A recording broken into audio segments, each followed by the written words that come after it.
Okay, ഇപ്പോൾ കഴിഞ്ഞ 2024 കെമിസ്ട്രിയുടെ annual എക്സാമിൻ്റെ ഒരു ക്വസ്റ്റ്യൻ ആണിത്. Write any 2 applications of Henry's law. 2 mark question ആണ്, 2 മാർക്ക് സെക്ഷനിൽ വരുന്ന ക്വസ്റ്റ്യൻ ആണ്. വെരി സിമ്പിൾ ആണ്. അതായത് ഒരു ആപ്ലിക്കേഷൻ എഴുതുന്നതിന് 1 മാർക്ക് വെച്ചിട്ട് 2 ആപ്ലിക്കേഷൻസ് നമുക്ക് എഴുതാം.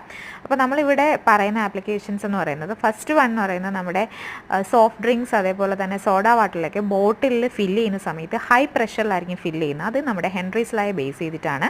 അതേപോലെ തന്നെ സ്ക്യൂബ ഡൈവേഴ്സ് അണ്ടർ വാട്ടർ പോകുന്ന സമയത്ത് അവർ യൂസ് ചെയ്യുന്ന ടാങ്ക്സിൽ ഹീലിയം ഡൈല്യൂട്ട് ചെയ്ത് ചേർക്കുന്നുണ്ട്. ഇതിന് കാരണവും നമ്മുടെ ഹെൻറീസ് ലോയെ ബേസ് ചെയ്തിട്ടാണ്. അപ്പോൾ അതെങ്ങനെ എഴുതാമെന്ന് നമുക്ക് നോക്കാം.